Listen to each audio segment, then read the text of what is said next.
Item ಯಾವುದೇ ಇರಲಿ try ಮಾಡಿ ಆಚಿ ಚಿಕನ್ ಮಸಾಲಾ. ಪೊಲೀಸ್ ಠಾಣೆ ಮೆಟ್ಟಿಲೇರಿದ ಬೆಕ್ಕುಗಳ ಪ್ರೇಮ ಪ್ರಕರಣ. ಬೆಂಗಳೂರಿನ ಶೇಷಾದ್ರಿಪುರಂನಲ್ಲಿ ಒಂದು ವಿಚಿತ್ರ ಘಟನೆ ಬೆಳಕಿಗೆ ಬಂದ್ಬಿಟ್ಟಿದೆ. ಈ ಬೆಕ್ಕುಗಳ ಚೆಲ್ಲಾಟ ಮನೆ ಮಾಲೀಕರಿಗೆ ತೀವ್ರ ಸಂಕಟ ಆಗ್ಬಿಟ್ಟಿರೋದು. ಇದು ಕ್ಯಾಟ್ ಲವ್ ಸ್ಟೋರಿಯಿಂದ ಓನರಿಗೆ ಸಮಸ್ಯೆ ಆಗ್ಬಿಟ್ಟಿದೆ.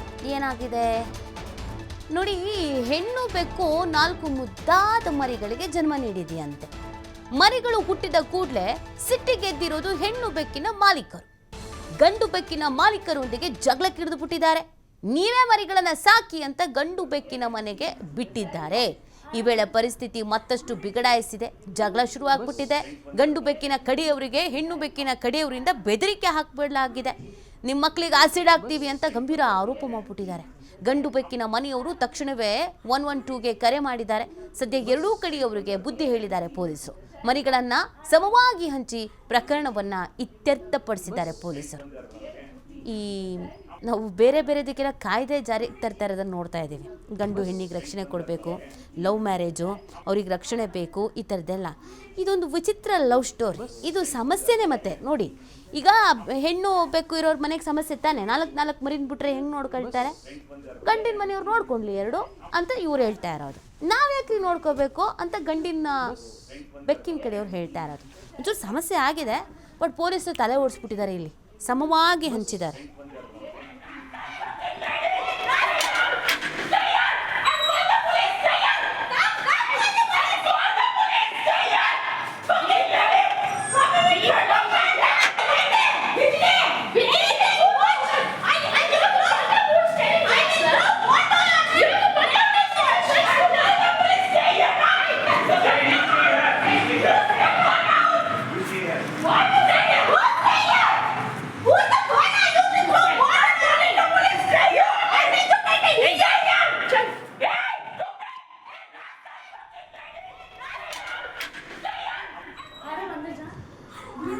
ನೋಡಿ, ನೀವು ಗಮನಿಸ್ತಾ ಇದ್ದೀರಾ, 2 ಮನೆಯವರು ಕಿತ್ತಾಡ್ತಾ ಇದ್ದಾರೆ. ಗಂಡು ಬೆಕ್ಕಿನ ಕಡೆಯವರು, ಹೆಣ್ಣು ಬೆಕ್ಕಿನ ಕಡೆಯವರು. ಬರ್ತಾರೆ, ನೀವು ನೋಡ್ತಾ ಇದ್ದೀರಲ್ಲ, ಬೆಕ್ಕು ಗಾಬರಿ ಬಿದ್ದು ನೋಡ್ತಾ ಇದೆ, ಏನು ನಡೀತಾ ಇದೆ ಇಲ್ಲಿ ಅಂತ. ಅದು ಗೊತ್ತಿಲ್ಲ ಪಾಪ, ಅದರಿಂದನೇ ಗಲಾಟೆ ಆಗ್ತಾ ಇರೋದು ಅಂತ. ಸೊ ಲವ್ ಸ್ಟೋರಿ ಸುಮಾರು ದಿನದಿಂದ ನಡೀತಾ ಇತ್ತಂತೆ. ಅವಾಗೆಲ್ಲ ಅವ್ರು ಸುಮ್ಮನೆ ಇದ್ದಾರೆ. ಯಾವಾಗ 4 ಮರಿಗಳಾಯಿತು, ಆಗ ಟೆನ್ಷನ್, ಯಾರು ಸಾಕೋದೀಗ ಅಂತ. ಮತ್ತು ಸಾಕೋದೇನು ಸುಮ್ಮನೆನಾ? ನೀವು ಬೆಕ್ಕು ಸಾಕೋರನ್ನ ಕೇಳಿ, ಅದು ಮನೆ ಬಿಟ್ಟು ಹೋಗಂಗಿಲ್ಲ. ಯಾರು ಬನ್ನಿ, ಫಂಕ್ಷನ್ ಇದೆ ನಮ್ಮ ಮನೇಲಿ, ಬೀಗ್ರೂಟ ಇದೆ, ನಾಮಕರಣ ಇದೆ, ಬರ್ತ್ಡೇ ಇದೆ, ಬನ್ನಿ ಅಂದರೆ, ಅಯ್ಯೋ ಇಲ್ಲ ರೀ, ನಮ್ಮ ಮನೇಲಿ ಬೆಕ್ಕಿದೆ, ನಾಯಿ ಇದೆ, ನೋಡ್ಕೋಬೇಕು, ಅನ್ನ ಹಾಕಬೇಕು, ನೀರು ಕೊಡಬೇಕು, ಯಾರು ನೋಡ್ಕೊತಾರೆ ಅಂತಾರೆ. ಭಾರಿ ಸಮಸ್ಯೆ ಇದೆ. ಪ್ರಾಣಿಗಳನ್ನು ಸಾಕುವಾಗ ಮನೆಯಲ್ಲಿ ಅವುಗಳನ್ನು ಬಿಟ್ಟು ಹೋಗೋಕ್ಕಾಗಲ್ಲ. ಹಾಗಾಗಿ ಹೆಣ್ಣಿನ ಬೆಕ್ಕಿನ ಕಡೆಯವ್ರಿಗೆ ಸಿಟ್ಟು ಬಂದ್ಬಿಟ್ಟಿದೆ. ಅದೇನು 4 ಮರಿನೂ ನಾವೇ ಸಾಕೋದು ಅಂತಂದರೆ, ಅವ್ರ ಮನೆದು ಗಂಡಿನ ಬೆಕ್ಕಿದೆ ತಾನೇ, ತೊಗೊಂಡೋಗ್ಲಿ ಅವ್ರು 2 ಅಂತ. ಸೊ ಅದು ಪೂರ್ತಿ ಕೊಟ್ಕೊಳ್ಸೋ ಪ್ಲ್ಯಾನಲ್ಲಿ ಹೆಣ್ಣು ಬೆಕ್ಕಿನ ಕಡೆಯವರು ಇದ್ದರು.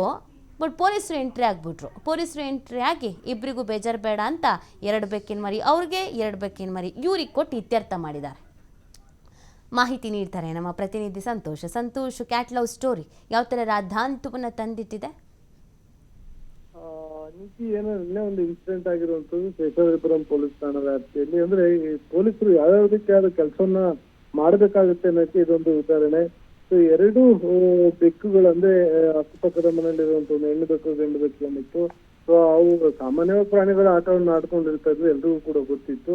ಈ 2 ಬೆಕ್ಕುಗಳ ವಿಚಾರವಾಗಿ 2 ಮನೆಯವರು ಜಗಳ ತಾರಕಕ್ಕೆ ಇರುವಂತದ್ದು. ನಂತರ ಪೊಲೀಸ್ ಠಾಣೆಗೆ ದೂರನ್ನ ಕೊಟ್ಟಿರ್ತಾರೆ. ಅಂದ್ರೆ ಗಂಡು ಬೆಕ್ಕೇನಿದೆ ಆ ಮನೆ ಮಾಲೀಕರು ಮತ್ತು ಹೆಣ್ಣು ಬೆಕ್ಕೇನಿದೆ ಆ ಮನೆ ಮಾಲೀಕರು ಕಿತ್ತಾಡ್ಕೊಂಡಿರುವಂತದ್ದು. ನಿಮ್ಮ ಬೆಕ್ಕಿನಿಂದಾಗಿ ನಮ್ಮ ಬೆಕ್ಕು ಪ್ರೆಗ್ನೆಂಟ್ ಆಗಿದೆ, ಹೀಗಾಗಿ 4 ಮರಿಗಳನ್ನ ಹಾಕಿದ್ರೆ ಆ 4 ಮರಿಗಳನ್ನ ನೀವೇ ಹಾಕೊಬೇಕು, ತೆಗೆದುಕೊಂಡು ಹೋಗಿ ಅಂತ ಜಗಳವನ್ನ ಮಾಡ್ಕೊಂಡಿದ್ದಾರೆ. ಈ ವಿಚಾರವಾಗಿ ಒಬ್ಬರು ಕಿತ್ತಾಡ್ಕೊಂಡು ಕೊನೆಗೆ 112ಗೆ ಫೋನ್ ಮಾಡಿರುವಂತದ್ದು. ಎಲ್ಲಿವರೆಗೂ ಹೋಗಿದೆ ಅಂತ ಹೇಳಿದ್ರೆ ಆಸಿಡ್ ಹಾಕ್ತೀನಿ ಅನ್ನೋರ್ಗೂ ಕೂಡ ಇವರು ಕಿತ್ತಾಡ್ಕೊಂಡಿರುವಂತದ್ದು.